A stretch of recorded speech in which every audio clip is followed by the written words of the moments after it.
चला आया और फिर मनुष्य योनि में आया, लेकिन अब मैं बिल्कुल सावधान होकर साधना कर करके और मैं निवृत्त हो चुका हूँ।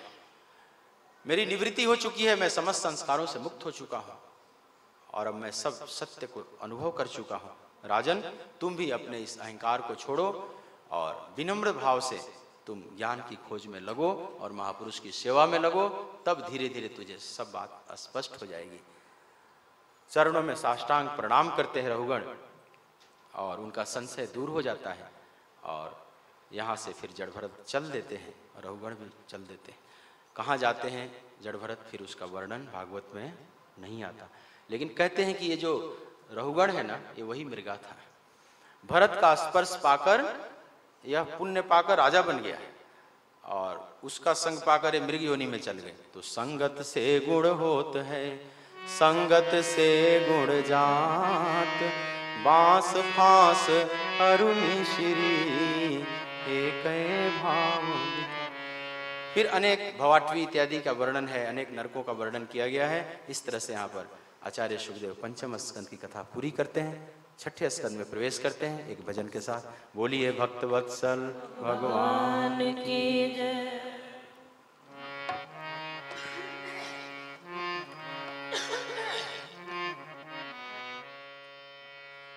श्री सतगुरुदेव भगवान की जय।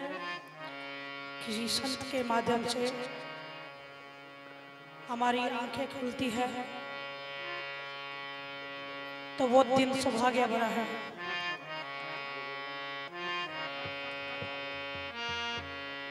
जहाँ ले चलोगे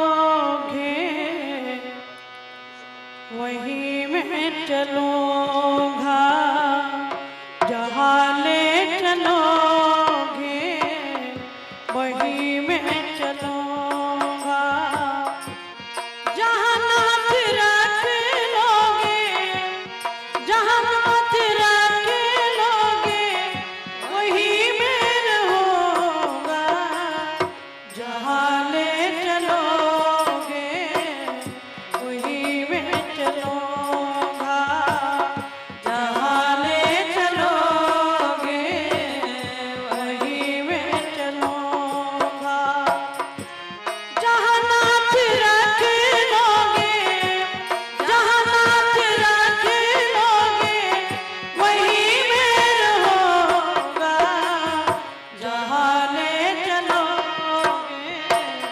वहीं मैं चलूंगा, जहाँ ले चलोगे वहीं मैं चलूंगा। इस वक्त हम ही हो जड़ भरत है और हमारे सामने गुरु रूप में कपिल मुनि जी बैठे हैं और राजा रघुगण जी, ये सब लोग हमारे प्रेरणा स्रोत बन गए, हमें उनसे प्रेरणा मिली है। अपने आप को गुरु के चरण में निशावर करके जहाँ ले चलोगे वहीं मैं चलूंगा, बोलो जहाँ ले चलोगे वहीं मैं चलूंगा, जहाँ नाथ रख लोगे, जहाँ नाथ रख लोगे वहीं मैं रहूंगा, जहाँ ले चलोगे वहीं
बोलिए भक्त वत्सल भगवान की। छठे स्कंद में अजामिल की कथा आती है और वृत्रासुर की कथा आती है। बहुत प्रसिद्ध कथा अजामिल की आप सब सुने हैं। अजामिल का जीवन पहले एक धर्मात्मा का था, लेकिन एक ऐसा दृश्य देखा, उसका चित्त वासना से भर गया और फिर दुरात्मा हो गया और बाद में फिर महात्मा हो गया। मतलब अजामिल का सफर धर्मात्मा से दुरात्मा फिर महात्मा। कथा आप जानते हैं कि उसने अपने पुत्र नारायण का नाम लिया और विष्णु दूतों ने रक्षा किया।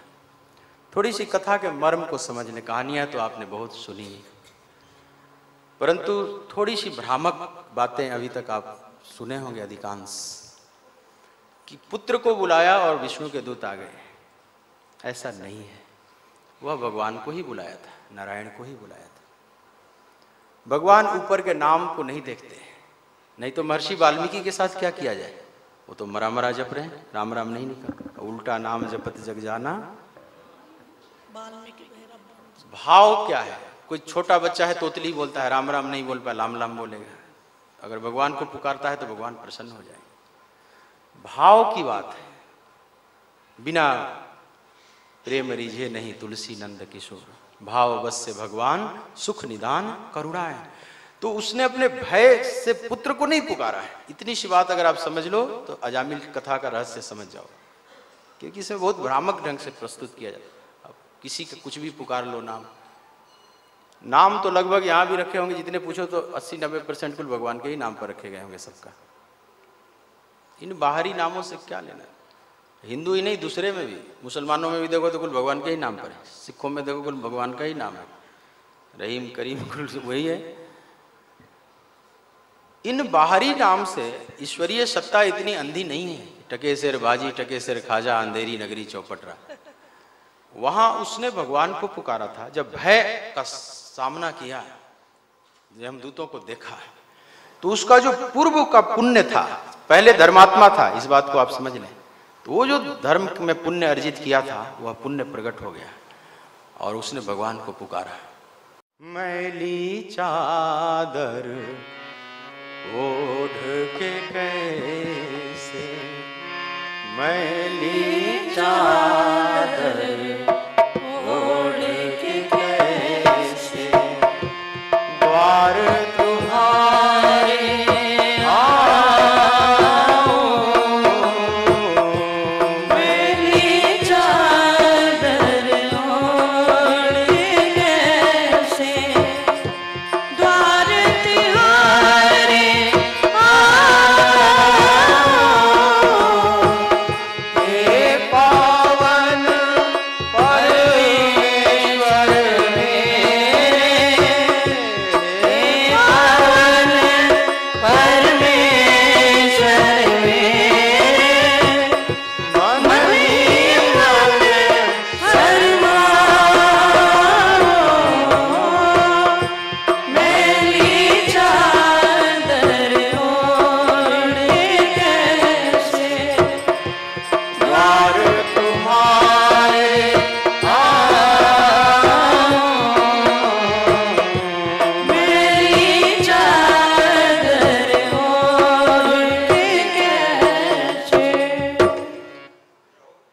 अगर तुम्हारे द्वार पर न आऊं तो मेरी चादर साफ कौन करेगा? और तो कोई जगह नहीं जहां चादर साफ हो सके। यहां तक कि उसका द्वार बना ही इसीलिए है, उसका मंदिर इसीलिए बना है क्योंकि आपकी चादर जो मैली है वहां साफ किया जाए। जब आपकी चादर साफ हो जाए तो फिर मंदिर की क्या जरूरत है कोई जरूरत नहीं है। जो परमहंस हो जाते हैं उनके लिए सारा जगत ही मंदिर है, उनके लिए अलग से मंदिर में जाने की जरूरत। फिर तो ज्यों की त्यों धरी दीनी चदरिया से कबीर ने कहा, यह चादर सुर नर मुनि ओढ़िन ओढ़ के मैली की, चादर सुर नर मुनियों ओढ़ के मैं दास कबीर जतन से होई दास कबीर जतन से होई जो कि त्यों धर दीन्ही चदरिया जीनी रे जीनी यह तो सदा राम रस दीनी चदरिया जीनी रे जीनी सदा राम रस दीनी चदरिया जीनी रे जीनी। तो बैठ जाओ।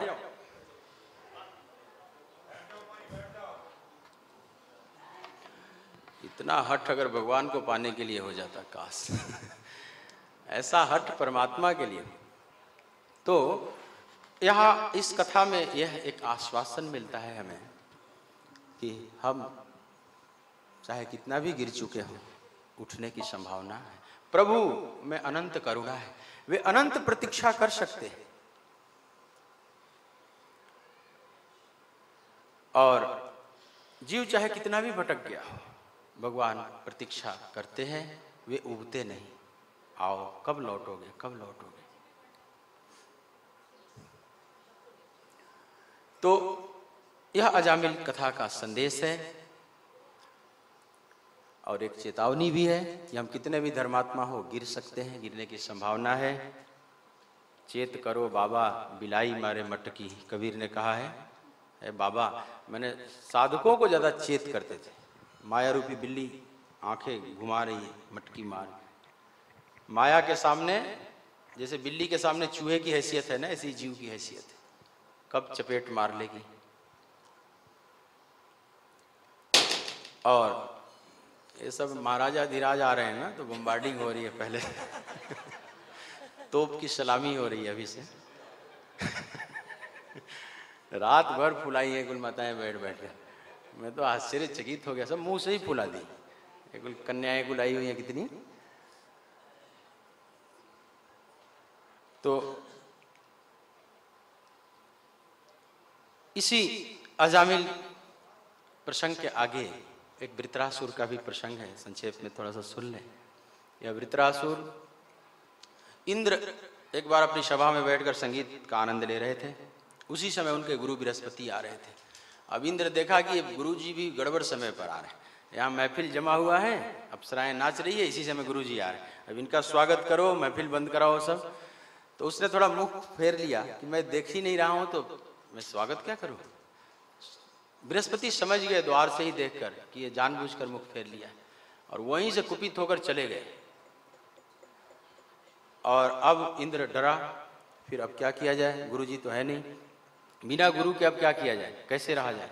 ब्रह्मा जी ने बताया कि त्वष्टा का पुत्र जो विश्वरूप है उनको गुरु बना लो। और उन्हें, जबकि वो छोटा थे, लेकिन जबरदस्ती गुरु बना लिया विश्वरूप को। लेकिन ब्रह्मा जी ने कहा था कि उसकी माँ असुर कुल से है, तो कभी कभी कुछ आहुति देगा तो उधर भी दे देगा माँ के असुरों की तरफ। तो बुरा मत मान जाना कि 100% यहाँ अनुकूल व्यक्ति तो कोई भी नहीं है, थोड़ी बहुत कमी है तो भी उसको स्वीकार कर लेना चाहिए। गुरु बना लिया, लेकिन कुछ आहुतियां वह माँ की तरफ देने लगा। यह देख लिया इंद्र, और वहीं वज्र से मारा, सिर काट दिया विश्वरूप का। अपने गुरु का वध कर दिया इंद्र। और फिर अब हत्या का पाप लग गया उसको। अब त्वष्टा जो थे विश्वरूप के पिता, वे बड़े नाराज हुए, फिर एक यज्ञ किए। ऐसे पुत्र को पाना चाहते थे जो इंद्र का शत्रु हो। तो जब अंतिम आहुति देने लगे तो उसमें इंद्र शत्रु विवर्तता ऐसा बोलना था, लेकिन इंद्र शत्रु। जब इंद्र आवे होठों पर तो इतने कुपित हो जाए इंद्र का चेहरा याद करके कि इंद्र शत्रु, उस पर जोड़ दे दिए। मतलब उलट गया यहाँ। पहले कहना वो चाहते थे कि ऐसा पुत्र हो जो इंद्र का शत्रु हो, लेकिन संस्कृत में थोड़ा इधर उधर कर दो विसर्ग भी, या बोलने में भी कहीं दबाव पड़ गया तो अर्थ उलट जाता है कई बार। बहुत richest language of this world. तो वो हो, इसका अर्थ हो गया कि ऐसा पुत्र जन्म ले जिसका इंद्र शत्रु हो, और नाम पड़ा वृतासुर। बहुत विकराल शरीर है, बहुत बलवान, गर्जना करने लगा और चढ़ाई कर दिया देवताओं पर। देवता कुल हारने लगे, भागने लगे। अब इंद्र पराजित हो गया। फिर ब्रह्मा जी ने बताया कि यह तो तभी मरेगा जब दधीच ऋषि की हड्डी से वज्र बनाया जाए। लेकिन अपनी रक्षा के लिए दधीच ऋषि के पास हड्डी मांगने गया। वे भी हंसने लगे। इंद्र, कोई जीवित रहना चाहता है तो अपनी हड्डी कैसे दे सकता है? तो इंद्र बोले कि भगवान, वैसे तो मांगने वाले को विचार करना चाहिए, सामने वाले को देख कर कि उसका कोई अहित ना हो, लेकिन फिर भी कोई बुद्धिमान व्यक्ति उसके बावजूद भी मांगता है तो देने वाले को फिर भी विचार करना चाहिए कि आखिर कोई जरूरी काम है। दधीच ऋषि हंसने लगे कि तुम कितने स्वार्थ की पराकाष्ठा पर जा सकते हो, ये तो मैं देखना चाहता। अरे ये तो शरीर छूटना ही है किसी न किसी दिन, चल किसी के काम आ जाए। और योग बल से उन्होंने शरीर छोड़ दिया। भगवान शिव के परम भक्त हैं दधीच ऋषि, और उनकी हड्डी से वज्र बना। ऐसे ऐसे त्यागी महापुरुष हुए हैं इस देश में। और उस फिर से युद्ध होता है, और युद्ध के मैदान में देवता भारी पड़ने लगे। असुरों के कुल दल भाग खड़े हुए, अकेले वृतासुर बच गया। लेकिन फिर भी इंद्र को ललकार रहा है कि इंद्र तुम युद्ध करो, घबराओ मत मेरे से, अभी पता नहीं किसकी विजय होगी, ये कोई नहीं जानता। लेकिन इंद्र ने वज्र का प्रहार किया, लेकिन वो वज्र पकड़ लिया वृतासुर और फिर उलटकर मार दिया। ऐरावत का मस्तक फट गया। अब इंद्र घबराया वृतासुर से, लेकिन वृतासुर बोला कि फिर भी वज्र उठाओ, तुम लड़ो, भागो मत, अभी भी किसकी विजय होगी पता नहीं है। और वहीं पर धीरे धीरे भगवान का ध्यान करने लगा। उस युद्ध भूमि में खड़ा खड़ा है और भगवान से कहने लगा। वृतासुर ध्यानस्थ हो गया, बोला कि भगवान, मैं जानता हूं कि मेरी पराजय होगी, और भगवान यह भी जानता हूं कि इस युद्ध में जो हारेगा वह श्रेष्ठ स्थान पाएगा। जीतने वाला तो स्वर्ग पाएगा, हारने वाला वैकुंठ पाएगा। तो मेरी हार निश्चित है, क्योंकि आप मुझे प्रेम करते हैं प्रभु, आप बुलाना चाहते हैं। तो भगवान कह रहे हैं कि मानो कि तुम फिर आ क्यों नहीं जाते? बोले भगवान, आपके धाम में आना तो मेरे जीवन का एकमात्र लक्ष्य है, लेकिन फिर भी मैं नहीं आ सकता। भगवान, मेरी दशा तो ऐसी है जैसे एक नवजात चिड़िया का बच्चा जिसके अभी ठीक ठीक पंख नहीं निकले, वह उड़ नहीं सकता बच्चा, माँ को ही आकर वहां खिलाना पड़ता है, आहार देना पड़ता है, सब देख रेख करनी पड़ती है। मैं उसी चिड़िया के बच्चे की तरह हूं प्रभु, जिसका मैं आ नहीं सकता, आप ही को आना पड़ेगा लेने के। मैं उस गाय के बछड़े की तरह हूं जो दिन भर प्रतीक्षा करती रहती है माँ के आने की, क्योंकि माँ का दूध ही वो पी सकती है और कोई उसको उपाय नहीं। और माँ आती है तो फिर वो दूध पिलाती है। तो प्रभु आपको स्वयं आना पड़ेगा, मैं नवजात बछड़े की तरह। इस तरह से स्तुति करने लगा। इंद्र भी घबरा गया, अरे तुम हो कौन? सिद्धोसी, दानवोसी, ये तुम दानव रूप में तो कोई सिद्ध लग रहे हो। इंद्र भी स्तुति करने लगा वृत्रासुर का। और फिर दोनों में युद्ध हुआ है, और वज्र से क्रम से उसके एक एक अंग को काटते चले गए इंद्र। वृत्रासुर का अंत हो जाता है, उसके शरीर से एक ज्योति निकली और वो विलीन हो गई, परम धाम को चली गई। परीक्षित पूछते हैं कि भगवान आचार्य, ये वृत्रासुर देखने में तो बहुत महात्मा लग रहा है, पर ये असुर जोनी में कैसे आ गया? उसकी कथा सुखदेव जी महाराज बताते हैं कि यह पूर्व जन्म में चित्रकेतु नामक राजा था, और नारद जी इत्यादि के उपदेश से फिर यह गंधर्व बन गया चित्रकेतु। लेकिन अभी इसके पूरे कलमश नहीं समाप्त हुए थे, भगवान को नहीं पाया था, लेकिन यह गंधर्व के रूप में विचरण कर रहा था। एक दिन विचरण करते हुए विमान से कैलाश के ऊपर से गुजर रहा था। वहां एक दृश्य देखा कि भगवान शिव उपदेश दे रहे हैं, और सामने बड़े बड़े परमहंस महापुरुष बैठे हुए हैं, उनके उपदेश को सुन रहे हैं। लेकिन उसमें दिक्कत यह है कि माँ पार्वती को एकदम पास में बैठा हुए हैं। पार्वती को संग में बैठाकर और ज्ञान का उपदेश दे रहे हैं। इस दृश्य को चित्रकेतु ने देखा और विमान रोक दिया, नीचे उतर आया और शिव को लक्ष्य करके बोलने लगा कि अरे ऐसे ही लोगों से दुनिया में कुल धर्म में गड़बड़ी आ गई है, धर्म के जगत में। जरा इनको देखो, ये बड़ी बड़ी ज्ञान की बातें कर रहे हैं, इनको उपदेश भी नहीं देने आ रहा है कि कैसे ज्ञान दिया जाता है। अपनी पत्नी को लेकर साथ में और उपदेश दिए जा रहे हैं, बड़े बड़े ज्ञान छाट रहे हैं। ऐसी बातें बोलता गया, लेकिन भगवान शिव तो कुछ नहीं बोल रहे हैं। लेकिन माँ पार्वती से नहीं रहा गया और पार्वती लक्ष्य करके चित्रकेतु को कहने लगी, अरे चित्रकेतु, अब तुम उपदेश देगा भगवान शिव को, अब तुम ज्ञान देगा तो इनको ज्ञान होगा। अरे ना समझ, तू ये क्यों नहीं विचार कर रहा है कि इनके सामने जो बड़े बड़े परमहंस महापुरुष बैठकर इनके वाणी को पी रहे हैं, इनके अमृत वचन को पी रहे हैं, वे क्या नहीं जानते? वे तुमसे बड़े हैं, सब परमहंस हैं, वे भी तो कुछ विचार कर रहे हैं, क्या मर्यादा है और क्या नहीं मर्यादा है। तुम अपनी तुक्ष बुद्धि से सब कुछ नापने चले हो, तुम्हें अहंकार हो गया है, तुम धर्म का अधिकारी नहीं हो, तुम्हें तो धर्म का अभिमान है, जा तू असुर बन जा। माँ पार्वती ने श्राप दे दिया, चरणों में गिर पड़ा, माँ क्षमा करो, क्षमा करो। माँ बोली कि जाओ, असुर तो बनना ही पड़ेगा, लेकिन फिर भगवान की भक्ति तुझे प्राप्त होगी उस योनि में और भगवान को प्राप्त कर लो। यही चित्रकेतु फिर वृत्रासुर बना और इस योनि में भगवान का भजन करते हुए और भगवान को प्राप्त हो जाता है। बोलिए भक्त वत्सल भगवान की जय। इस कथा में कई प्रेरणाएं हैं। एक तो कर्मकांड में अधिक नहीं पढ़ना चाहिए, क्योंकि एक कर्मकांड में शत्रु इंद्र और इंद्र बोलने में जरा सा भेद होने से बात कहाँ से कहाँ चली गई। तो भागवत धर्म में प्रेम का धर्म, भाव प्रधान है, कर्मकांड प्रधान नहीं है। इसमें शब्दों का बहुत, तो जो कर्मकांड एक कई बार बहुत खतरे मोल लेने जैसा हो जाता है। एक तो ये, दूसरी बात कि कहीं भी एकदम से आंखों से जो दिखाई पड़ गया उसको देखकर बुद्धि से हम व्याख्या न करने लगे, जैसे माँ पार्वती और भगवान शिव की व्याख्या करने लगा अपनी छोटी बुद्धि से। महापुरुष कैसे रह रहे हैं आपको न समझ में आए तो थोड़ी प्रतीक्षा करें, तुरंत विश्लेषण न कर दो। जोग रतो वा भोग रतो वा संग रतो वा संग विहीनः यस्य ब्रह्मणि रमते चित्तं नंदति नंदति नंदति एव। भज गोविंदम भज गोविंदम गोविंदम भज मूढ़मते गोविंदम भज। शंकराचार्य महाराज कहते हैं गोविंदम भज गोविंदम गोविंदम भज मूढ़मते गोविंदम भज। वह महापुरुष चाहे योग रतो वा भोग रतो वा, सुखदेव जी जैसा एकदम योग में दिखाई पड़े या जनक जैसा भोग रत दिखाई पड़े, योग भोग महु राखाऊं गोई, भीतर से योगेश्वर है लेकिन बाहर से भोग को धारण किए, ऐसा हो सकता है। संग रतो व संग विहीना, भीड़ भाड़ में भी दिखाई पड़ सकते हैं और एकदम एकाकी भी दिखाई पड़ सकते हैं, लेकिन यस्य ब्रह्मणि रमते चित्तम, जिसका चित्त ब्रह्म में रमण करता है वो सदा ही आनंद में आप्लावित है। उसको बुद्धि से व्याख्या मत करो।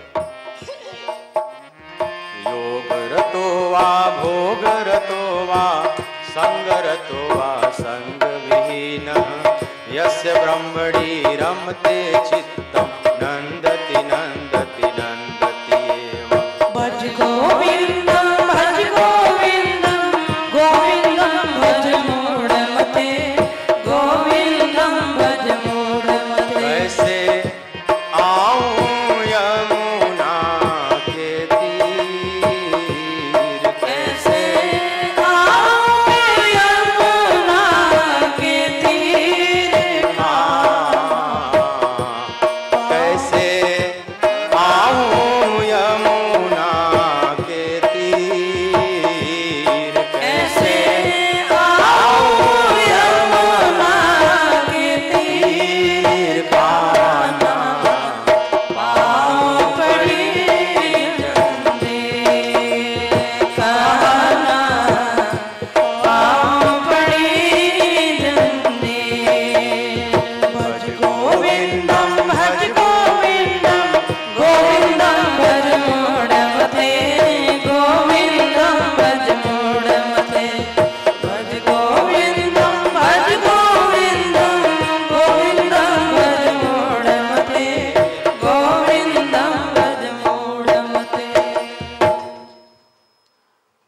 से नापने का प्रयास नहीं करना चाहिए, क्योंकि संत बुद्धि की पकड़ में नहीं है। संतत्व की अवस्था ही है जो बुद्धि से बाहर चला जाए, बुद्धि जहां अब नहीं पहुंच पाती। और हमारे पास नापने के लिए स्केल जो है वो बुद्धि का है, और वह उस स्केल में आता ही नहीं। जिससे आप नाप रहे हैं वह स्केल वहां नहीं बैठता। जैसे कोई दूध की गुणवत्ता को नापना चाहे और थर्मामीटर लगा दे उसमें कि कितना दूध है कितना पानी है, तो क्या पता चलेगा? लैक्टोमीटर का उपयोग करना पड़ेगा। किस चीज में कहां कौन सा पैमाना चलेगा? तो संतत्व जहां पर स्थित है वहां पर आपके पास कोई पैमाना नहीं है कि आप नाप सके।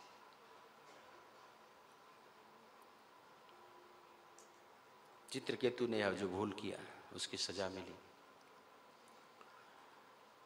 7वें स्कंद की कथा प्रारंभ होती है। परीक्षित एक प्रश्न करते हैं कि समः प्रिय सुहृदराम भूतानां भगवान स्वयं इंद्रस्यार्थे कथम दैत्यान् अवधि द्विषमो यथा। गुरुदेव, भगवान के लिए तो सभी प्रिय हैं, क्योंकि सब उन्हीं ने पैदा किया है। सब मम प्रिय सब मम उपजाए। फिर भी ऐसा दिखाई पड़ता है जैसे देवताओं का थोड़ा पक्ष लेते हुए दिखाई पड़ते हैं। ऐसा क्यों? सुखदेव जी महाराज कहते हैं कि राजन, त्रिगुणमयी प्रकृति में देवता, मनुष्य या नीचे की योनियां, कीट पतंग इत्यादि योनियां हैं, इनमें जो भी है प्रभु की रचना, भगवान किसी के साथ भेदभाव नहीं करते, किसी के पक्ष विपक्ष में नहीं है। लेकिन जो भगवान के भक्त होते हैं, जो थोड़ा त्रिगुण से ऊपर उठकर भगवान की तरफ जुड़ते हैं, भगवान के हृदय में विशेष स्थान जरूर पा लेते हैं। और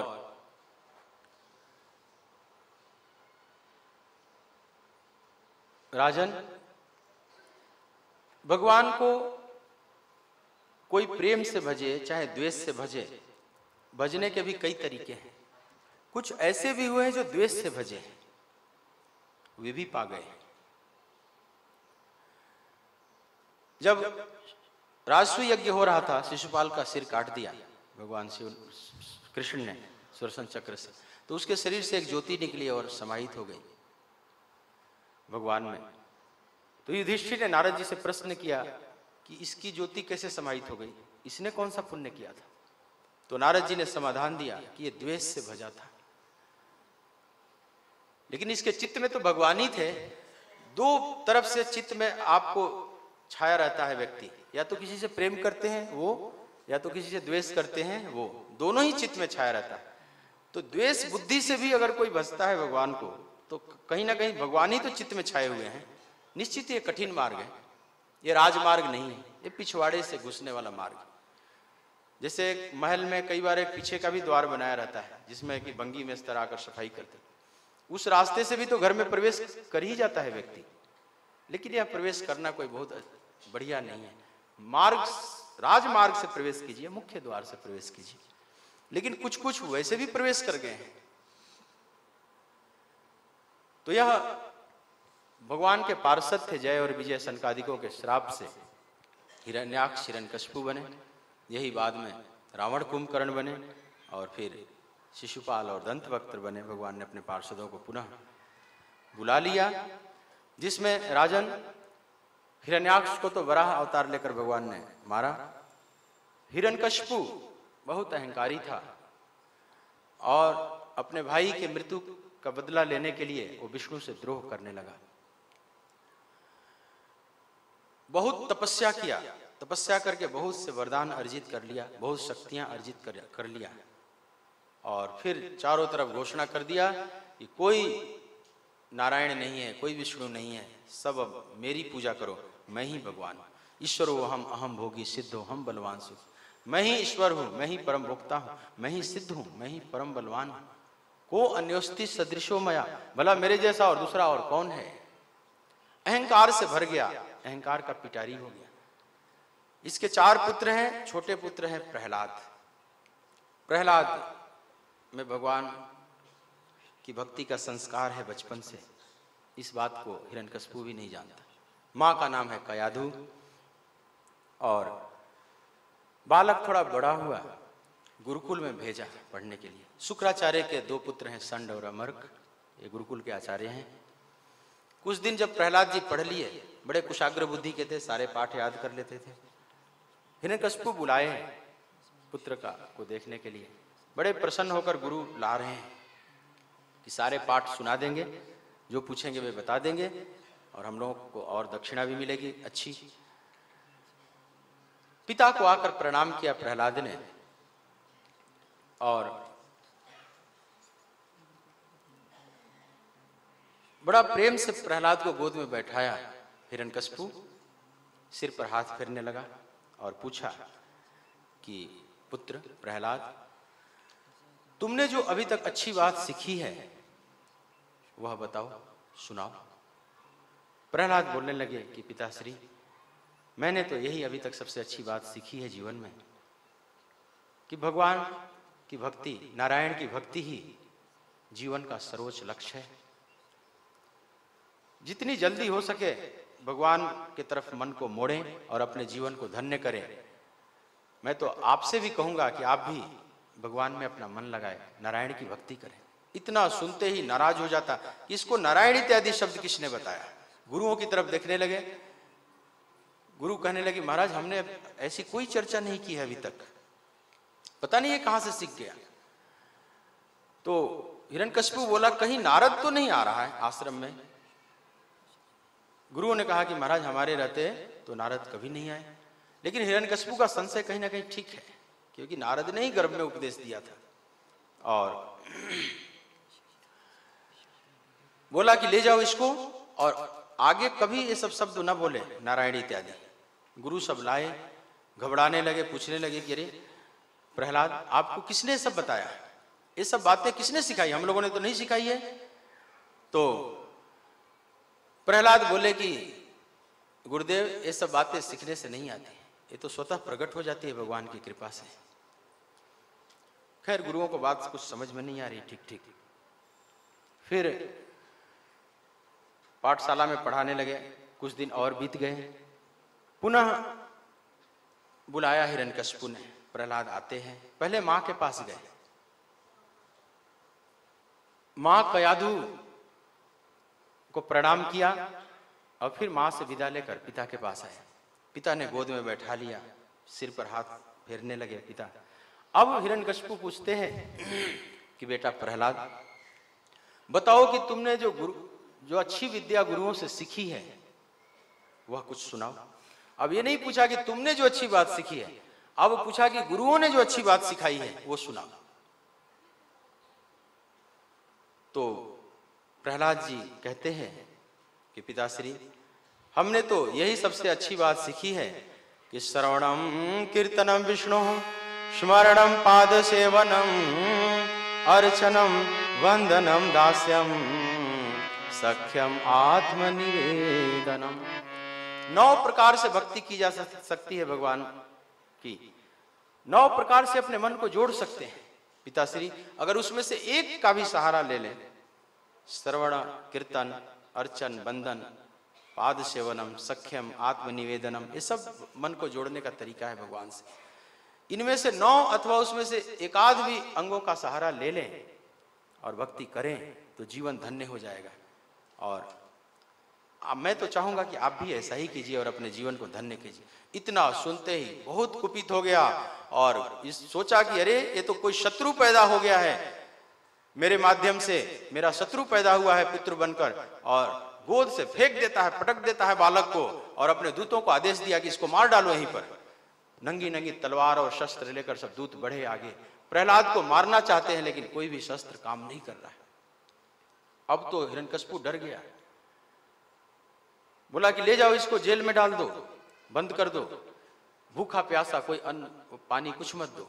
कई दिन तक भूखे प्यासे रहे लेकिन तरोताजा वैसे ही बने हुए। अनेक यातनाएं दी गई प्रहलाद को। पहाड़ से इनके शरीर में पत्थर बांधकर फेंका गया लेकिन नीचे गिरते हैं जैसे फूल के ऊपर गिरते हैं। पागल हाथी शराब पिलाकर और इन पर मारने के लिए छोड़ा गया लेकिन हाथी भी प्रणाम करके पीछे हट जाता है। सारे उपाय फेल होते जा रहे हैं और बहुत डर गया हिरण्यकशिपु। उसकी बहन है होलिका और वह आती है भाई से मिलने और कहती है कि भ्राताश्री, आप जैसा त्रिलोकजयी और एक छोटे से बालक से आप डरते हैं, यह बात शोभायमान नहीं लग रही। क्या करूं बहन, देखती नहीं ये किसी से भी नहीं मरता, किसी के मारे नहीं मरता। होलिका बोली कि मेरे पास उपाय है, आप चिंता न करें। माया भी चादर रखी थी, उसमें लेकर बैठ जाती थी, आग लगा दी जाती थी, वह बच जाती थी, वह व्यक्ति जल जाता। वही विद्या प्रयोग की प्रहलाद पर, लेकिन प्रहलाद तो समझ गए कि बुआ जी का भी जैसे अंतिम समय अब आ गया है, और आग लगा दी गई और होलिका जलकर राख हो गई और प्रहलाद उसमें ऐसे बैठे हुए हैं जैसे भयऊ अग्नि श्री खंड समाना, एकदम शीतल चंदन की तरह अग्नि हो गई है। अब इस घटना के बाद तो हिरण्यकशिपु बहुत डर गया। संडमर्क ने कहा कि महाराज आप चिंता न करें, हमारे पिता श्री शुक्राचार्य गए हुए हैं, आने वाले हैं, वे जरूर कोई उपाय बताएंगे इसके मरने का। हिरण्यकशिपु बोला कि तब तक मैं अपने घर में इसको महल में नहीं रख सकता, तुम लोग ले जाओ इसको आश्रम में।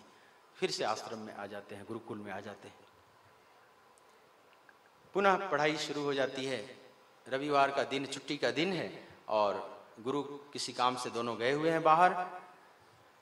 प्रहलाद जी के पास असुर जो बालक और जो पढ़ते थे उस गुरुकुल में सब आए मिलने और बोले कि प्रहलाद जी चलिए आज खेल खेलते हैं।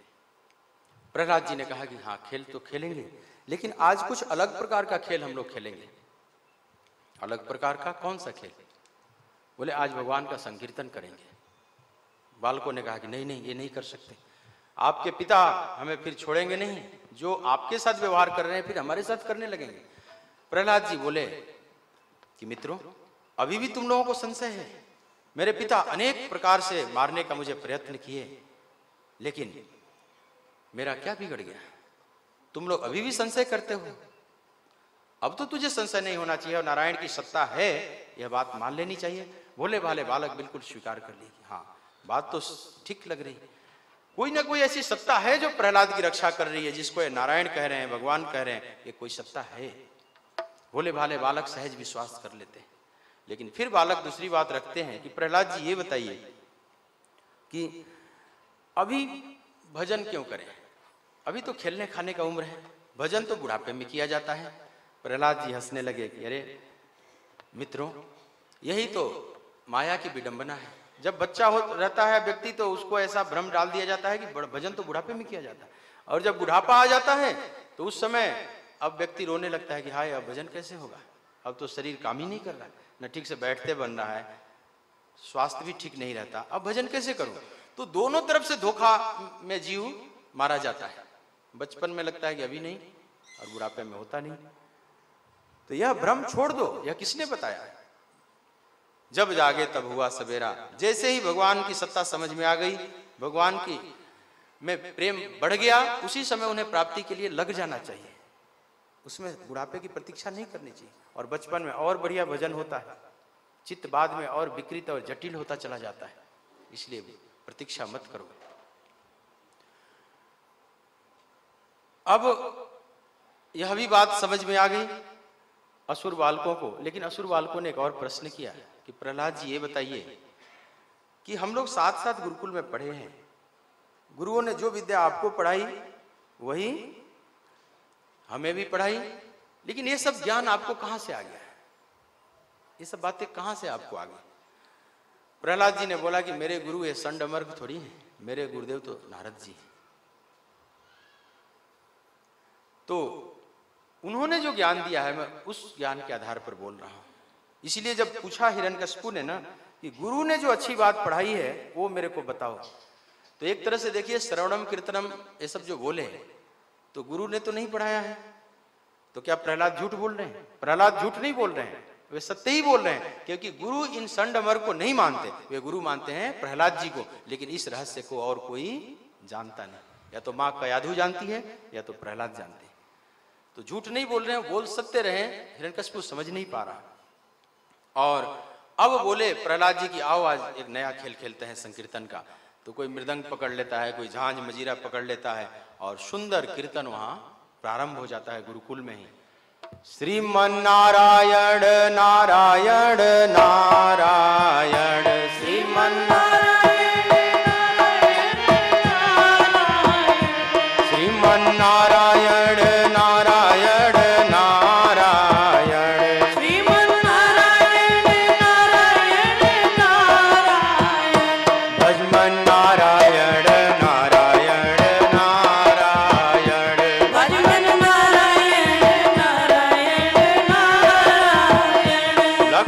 नारायण नारायण नारायण, लक्ष्मी नारायण नारायण नारायण, बद्री नारायण नारायण नारायण, बद्री नारायण नारायण नारायण, भजमन नारायण नारायण नारायण, भजमन नारायण नारायण नारायण, भजमन नारायण नारायण नारायण।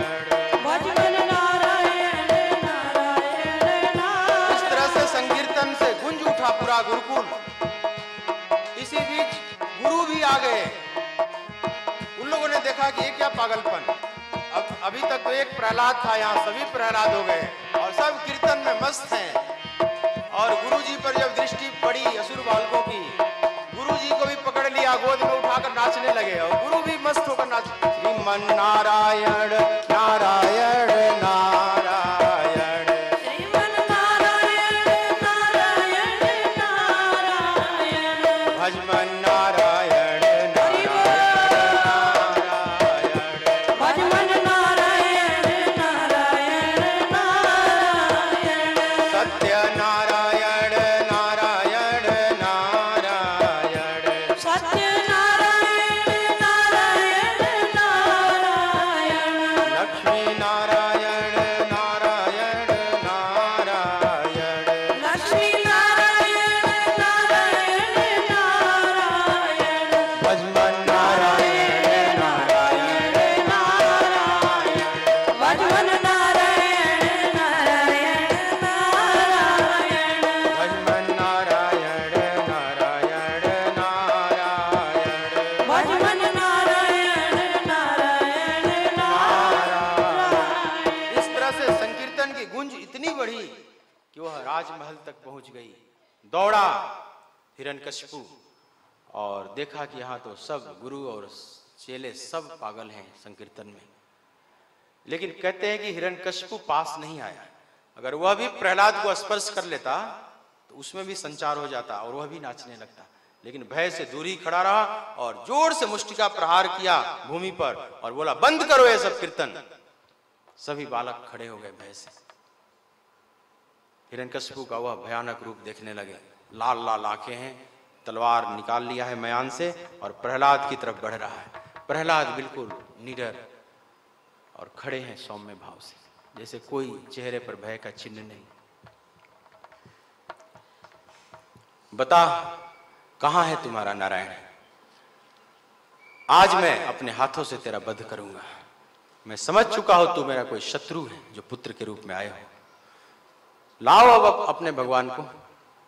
कहां बचाने के लिए छुपा हुआ है, कहां से प्रकट होता है? लाओ, कहां है तुम्हारा परमात्मा? प्रहलाद जी कहते हैं, पिताश्री वह कहां नहीं है। न केवलम में भवतश्च राजन सवै बलम बलिनाम चापरेषां परे वरेमि स्थिरजंगमायि ब्रह्मादयो ये न वशं प्रणीतः। पिताश्री, हे राजन, अब पिताश्री नहीं कह रहा, अब राजन कह रहा है। प्रहलाद कह रहे हैं, हे राजन, थोड़ा संबोधन बदल गया।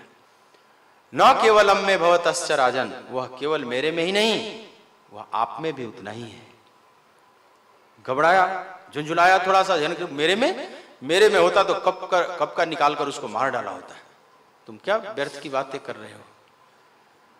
प्रहलाद जी बोले कि इतना ही नहीं, जड़ और चेतन वह सब में है, स्थावर और जंगम उस सब में है, लता पता वृक्ष या जितने जंगम जीव हैं उसमें भी है, चलते फिरते जीव हैं उसमें भी है, और चेतन क्या जड़ में भी है पिताश्री। यह जो आपकी तलवार दिख रही है इसमें भी है, यह जो खंभा जड़ की तरह दिख रहा है उसमें भी है। जब इस तरह से बोलने लगे प्रहलाद, तो हिरण्यकशिपु का पुत्र मोह फिर से थोड़ा सा जग गया। वो सोचा इसका दिमाग तो नहीं खराब हो गया है, ये कह रहा है इस तलवार में भी है, हम में, तुम में, खड़ग खंभ में। ये क्या बोल रहा है? और ये कह रहा है इस खंभे में भी है। तो खंभे में कोई परमात्मा तो है नहीं। तो सोचा कि अगर खंभा तोड़ दूं और उसमें से कोई निकलेगा नहीं परमात्मा, तो इसका भ्रम दूर हो जाएगा। तो फिर से थोड़ा सा पुत्र मोह इसका पुनः जागृत हो गया और बोला कि इस खंभे में भी है। बोला हाँ। प्रहलाद ने कहा हाँ, ठीक से सोच लो, इस खंभे में भी है। हाँ पिताश्री, इसमें भी उतना ही व्याप्त है। और बाएं हाथ में तलवार लिया और दाहिने हाथ से मुष्टिका बांधकर और जोर से प्रहार किया उस खंभे पर, और खंभा टूट जाता है। और टूटते ही उसमें नरसिंह भगवान प्रकट होते हैं। बोलिए नरसिंह भगवान की जय। बड़ा अद्भुत स्वरूप है। शेर का मुख है, लंबी लंबी दाढ़, लाल लाल आंखें, बड़े बड़े केस, बड़े बड़े नाखून, और बहुत जबरदस्त हुंकार भर रहे हैं। शेर की गर्जना गरजते हुए देखकर एक बार डर जाता है हिरण्यकशिपु और प्रहलाद से पूछता है ये कौन है? क्या यही नारायण है? प्रहलाद ने बोला हाँ पिताश्री, ये भी नारायण है। जैसे ही नारायण सुना उसकी फिर से शत्रुता जग गई और तलवार लेकर मारने दौड़ा भगवान नरसिंह को। और भगवान नरसिंह ने तलवार पकड़ लिया और तलवार फेंक दिया और दोनों में महायुद्ध छिड़ गया। दोनों में भयंकर युद्ध हो रहा है। भगवान जानबूझकर थोड़ा सा उसको खिला रहे हैं, लीला पूर्वक खेल रहे हैं, जैसे गरुड़ सांप से खेल रहे हैं। कुछ देर तक देवता देख रहे हैं आकाश से इस घटना को, और कई बार नरसिंह भगवान ही हार जाते हैं ऐसा लग रहा है। देवता घबराते हैं कि कहीं वही न जीत जाए। संध्या वेला होने लगी तो देवताओं ने प्रार्थना किया कि प्रभु इसका वध कीजिए, नहीं तो इसकी मायावी शक्ति और बढ़ जाएगी।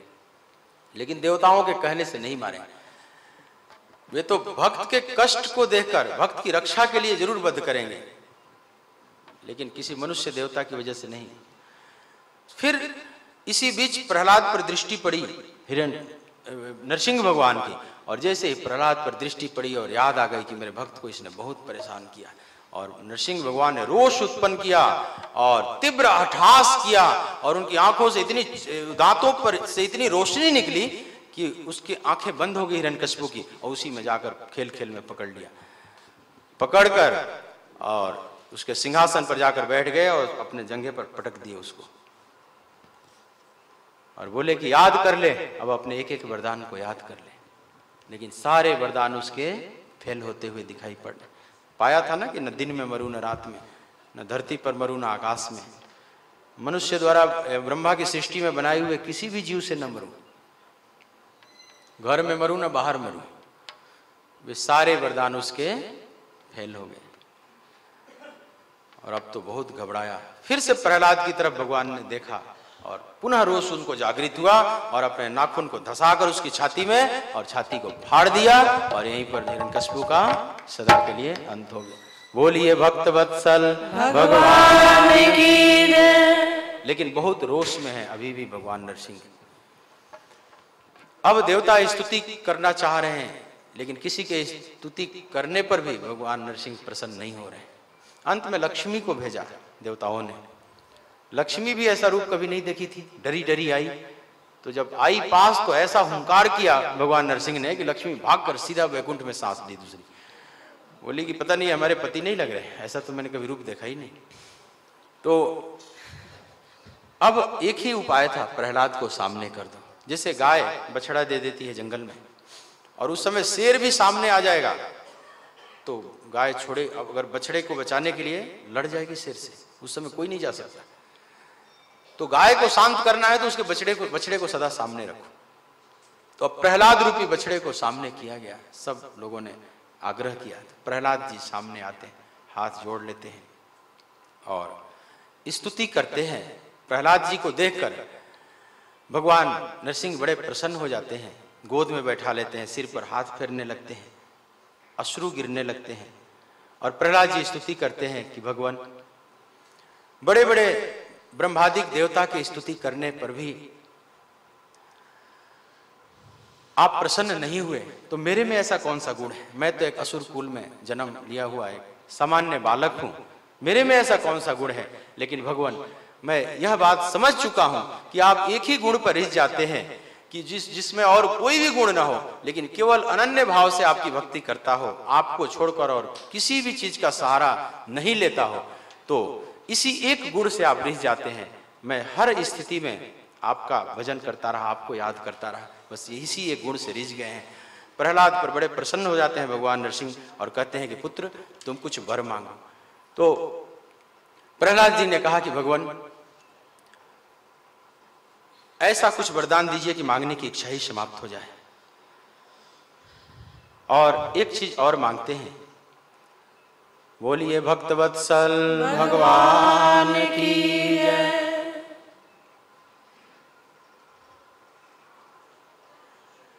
हमारे मध्य में इस परमार्थ निकेतन जहां बैठे हुए हैं, इसके परम अध्यक्ष महामंडलेश्वर परम पूज्य स्वामी असंगानंद जी महाराज हमारे बीच में पधारे हुए हैं। हम इनका बार बार हार्दिक स्वागत करते हैं, अभिनंदन करते हैं।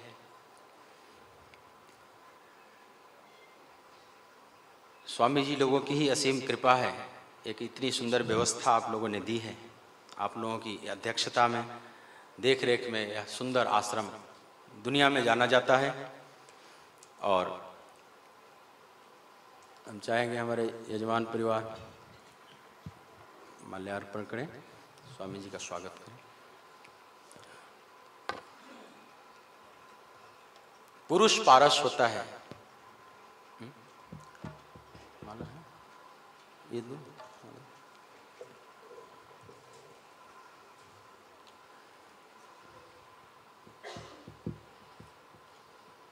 बोलिए भक्तवत्सल भगवान की जय।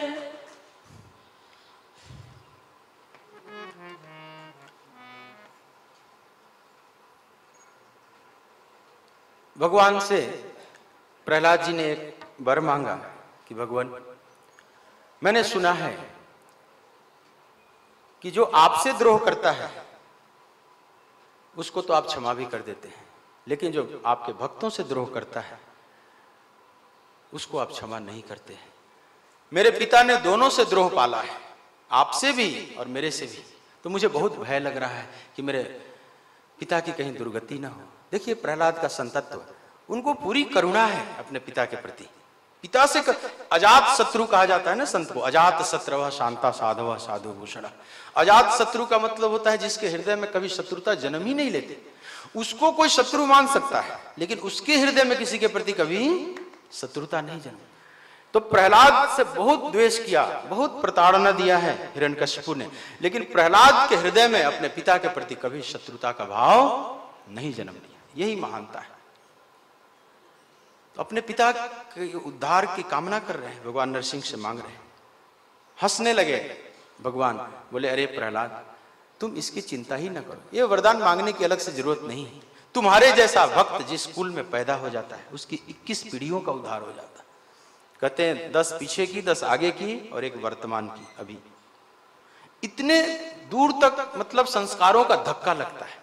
जैसे ऐसे समझे जैसे एक तालाब में आपने कंकड़ फेंक दिया बीच में, तो कंकड़ तो डूब जाता है, लेकिन जो उसकी तरंगे हैं वो बहुत देर तक पूरे तालाब पर छा जाती है और बहुत देर तक दिखती रहती है। ऐसे ही वो भक्त रूपी कंकड़ अब ओझल हो जाएगा, लेकिन उसकी जो तरंगे हैं, भक्ति की तरंगे, वो पूरे कुल पर आप्लावित कर देते। 21 पीढ़ियों तक उसके धक्के लगते हैं संस्कारों के। तो तुम्हें अलग से मांगने की जरूरत नहीं, तुम्हारे पिता की सदगति हो गई है। इस तरह से प्रहलाद को आश्वासन देते हुए फिर बोले कि तुम बहुत काल तक राज्य करोगे, फिर मेरे धाम को चले आओगे। और भगवान नरसिंह अब अंतर ध्यान होना चाहते हैं, लेकिन एक बार देखे ब्रह्मा जी की तरफ, बोले ऐ पद्म संभव, ऐ जड़ कमल से उत्पन्न हुए ब्रह्मा, तुम ऐसा वरदान न दे दिया करो। तुम्हें पता है कि इसके लिए मुझे कितना सोचना पड़ा इसको मारने के लिए। तो ब्रह्मा जी भी डर से स्वीकार किए। फिर देखते देखते अब सब लोग देख रहे हैं कि भगवान कहाँ जाके छुपते हैं, किस धाम में जा रहे हैं, लेकिन देखते देखते जैसे बिजली कौंध जाती है ना, और अचानक कुछ नहीं दिखा। तो भगवान कहाँ आते हैं और कहाँ जाते हैं? हरि व्यापक सर्वत्र समाना, हरि व्यापक सर्वत्र समाना,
आना जाना नहीं होता, वही निर्गुण निराकार ब्रह्म सगुण साकार में प्रकट हो जाता है, फिर अप्रगट हो जाता है। ये प्रगट और अप्रगट, मैनिफेस्ट और अनमैनिफेस्ट का केवल खेल चल रहा है।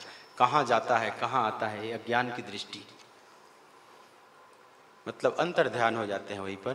बोलिए भक्त वत्सल भगवान की, सच्चिदानंद भगवान की जय।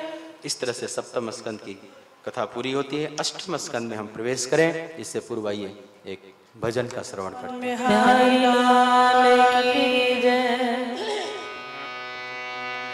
जल जाए रसना पापड़ी, राम के नाम बिना जल जाए रसना पापड़ी, राम के नाम बिना, राम के नाम बिना बदले श्याम के नाम बिना जल जाए रसना पापड़ी, राम के नाम बिना। सारे बोलो जल जाए रसना पापड़ी, राम के नाम बिना। अरे उस रसना को लानत है जो सारी उम्र स्वाद ढूंढती रही,